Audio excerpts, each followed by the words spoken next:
So anyway, he got up there and he helped me push, and we got the tarp box up there, and you know, and on the side of the flatbed is what's called the rub rail. It's like that, and a piece of rail, and that's what's got you red and white reflective tape. And through that little holes where you put straps up through there, take you strap, fold it, put it through the winch, twist it a little bit, take that winch bar, tighten it down. Anyway, we got them all up there. Strap down, get your butt in the truck, let's go. Went to pilot, and so we slept. Next day I couldn't move, man. I couldn't. So, well, that was, I think we was out for about 2 weeks on that trip. That was on a Wednesday. On Friday, we went to Charlotte, North Carolina to Gardea Ameristeel. I think that's how you say it. Gardea Ameristeel. And there are all these truckers around and everything. We're waiting in line to get unloaded. We had just come up from Atlanta and had a still cool. We're waiting in line. There's a boatload of truckers behind us. Now, it's cold, okay? And it's daytime. It's not as cold as it was in Grambling, but it's still cold. And the hoses we had, the black, the red, and the blue hoses from trailer to the truck for your air supply, old hoses, okay? And I stepped on the red one. I thought I unhooked it. All I heard was, and he's down there, hook it back up. I look around and grabbed the one piece from the truck, grabbed a piece from the trailer, said, we got a problem. He said, oh. I said, yeah. So he told me, he said, I've been meaning to replace them hoses anyways. Not really all that big a deal. He said, but, it did cost him $65, but, I helped with it. I had some money on me, which was eating money. So, which meant a couple days of not having Pilot's wonderful hot dogs. Truck stop food's really good. But anyway, so we're standing there, get the hose fixed, and get a new hose and hook it up. Unloaded the steel cool, get the 8 4-foot 4x4s, we got them off the truck. Well, we didn't get them off the truck, we repositioned them. Now we went to one big housing unit and got 32 foot of some big rebars about that big around. And then we got some smaller ones in another warehouse. Now, I'm getting everything tarped. I got the steel tarps out, got them over. Now we're taking them black rubber bungee straps with the S hooks, okay? And, I'd been telling him, look, you've been teaching me about this for years. I'm on the road with you now. Look, in front of all these truckers. Let me prove my worth. Let me show you I can do this. Go for it, man. So, by yourself, it takes several hours to do a load. With help, cuts it in half. But I told him, I said, we got plenty of time to get where we're going and stuff like that. Let me do this. Go for it. So, I'm there, and now, rub rail. I got them bungees. Now, there's one bungee cord. Got it hooked to the rub rail over here. I push down, and I pull, and I stretch, and I push down, and I pull. And I got it over this corner here, and I'm trying to hook that S hook. Now, I am knelt down, squatted down on my, like sitting on my heels, I'm not really resting on my knees, I'm just squatted down. And I'm reaching and I'm trying to hook that S hook up. It's cold. I let it slip. 16 years old now. That S hook hits my left knee. Pow! Oh, buddy, I come up. Why is it always my left leg gets hurt? Just like when I get in a fight. Most people's right-handed. Pow! I get clocked in the left side of my face. And I'm like, dude, really? Can't you hit the other side? You know. But, and I'm telling you, it did just graze my leg, but it hit hard enough, too, to where my knee was, it swelled up, black. I fought through it, and I did the rest of the 2-week trip, you know. But when it hit, I'm talking, you've got tons of trucks with diesel motors. You've got all the forklifts and all the warehouses around, all the housing around with all these loud noises and steel clanging everywhere. And you heard that. Pow!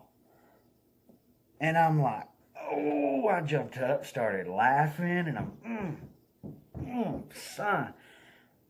There's another truck driver standing there, and when I went on the road with him, this is my friend's uncle. This is my neighbor. Now, he's like a daddy to me, and he's like family. His logic was, when we're on the road, I'm your daddy, you my boy. And I told him, I said, well, I appreciate that. And he said, well, not only because we are that close. He said, but who's to say we get into a town, there's been some major kidnapping, they pull us over, who you got with you? Oh, this is my neighbor boy, you know. You know, not all cops are dicks, but, you know, who's to say we won't get that one cop that, oh, we need to run y'all because there's a major, and then have to go through all that. Which I understood. And that was his logic. And I agree, and I had no problem with it. Like I said, the man's like a father to me. And so anyway, he was telling this other driver, you know, it's my boy, he's 16, he's up there, and he's wanting to do it, he's wanting to be a truck driver and all that stuff. And he was a nice old feller that was standing there, he was chit-chatting with us and just talking and everything. When that bungee cord come back and that S-hook hit my knee, pow! Oh, son. I didn't start crying. I jumped up, started laughing. He looks at me, what are you laughing for? I heard that. Another truck driver went, ooh, son. And I said, yeah, that hurt. That hurt really bad. And I'm dying, son. And he said, what are you laughing for? I said, because that hurt. He said, I'd have tears in my eyes. I said, I do. I said, God almighty, it hurt. Then why are you laughing? Dude, there's all these other truck drivers here. I don't want them to see me crying. He goes, dude, that's enough to hurt anybody. I kid you not. I will bet money that bungee strap, when it slipped and it come back, I bet you it was every bit of 95 mile an hour. Pow! Right across my knee. God, that hurts, son. That hurts something fierce. And it was... But I fought through it, you know. We left Charlotte. We went up to Syracuse, New York. Got unloaded. And we interlined with another driver, and we ended up getting a box trailer. And this box trailer, we went from Syracuse, New York. And we got a load. Now, we was over our 70 hours for the week on the logbooks. Which we did what every other driver in America does. We cheated on our logbooks, you know. I was doing logbooks too. You know, I was learning every little bit I could. So we had to take a 34-hour break at the pilot. And I tell you what, when I got back down south, I said, screw these Yankee prices, man. He hands me $10 and says, go get pack of Marlboro Lights. Because I had some Camel cigarettes. He said, go get me a pack of Marlboro Lights and get a 2-liter of Coke. I went in with $10. I come out with $10. Now, truck stops usually have some exceeding prices anyhow. But in New York, oh my God, dude. He said, where are my cigarettes? Where are my Coke? You take $10 in there and try and go get it. He come out and he said, a 2-liter Coke, 1 2-liter Coke, and 1 pack of Marlboro Lights costed him dadgum near $20. Yeah. Yeah, when we got back down on this side of West Virginia, we was happy.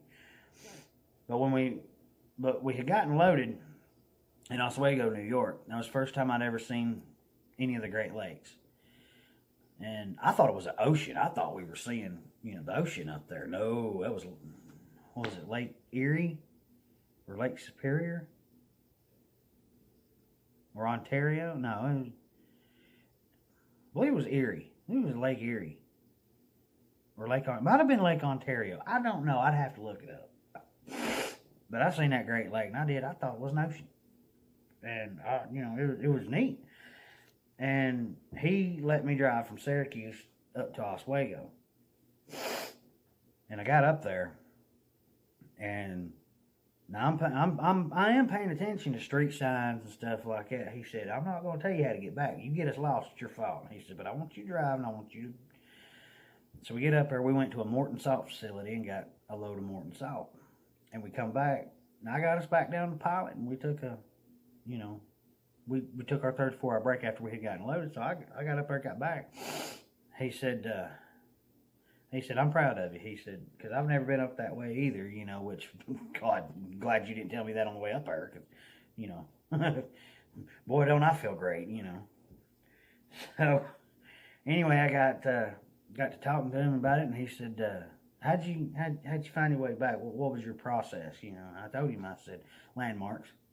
I said, because I have comprehension trouble. I said, I was never going to remember all these street names. Plus, half of everything was in American, half of everything was in French. Because they're over near the Canadian border right there. And I said, I remembered landmarks. Certain buildings, hell, even certain trees, okay? There was a power pole that was like this, and not just leaning like that because of like a heavy winds or a storm. No, the concrete base of the thing was up like this. Like, it was solid on the ground. The top of the concrete was like this, and the rest of it was down on the ground. It was lean. I'm like, it looks like they purposely did that. I'm like, New Yorkers are weird, dude. But whatever, So I remember certain landmarks. That's just how I do. Like, I go mudding, four-wheeler riding out in the woods and stuff, and people think it's crazy, because I tell them, I seen this tree once, so I seen this tree, and it's trees. We're in the woods, dude. How you gonna, that's just, it's weird because I have all these comprehension problems, but I can focus and pay attention to things like that. It's weird, I know, but, But I have a lot of fun on the road. I absolutely love it. Truck drivers, man. Good stuff trucks bring them. This is Kid for Kid Outdoors. Keep truck drivers in your thoughts and your prayers. Respect them on the road. And always keep in mind, all this stuff we as consumers go to the stores to buy, they wouldn't be in them stores unless these trucks brought it. You know what I mean?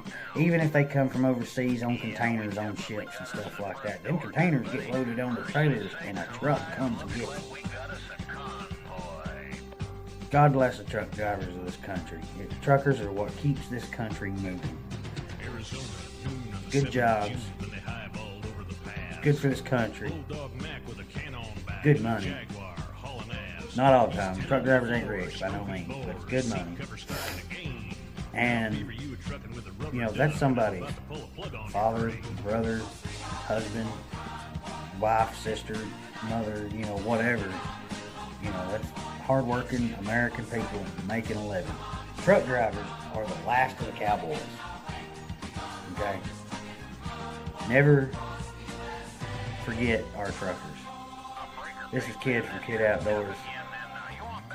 Stay country, y'all. Remember to like and subscribe for more, and I'll see you on the next episode of Story Time with Kid.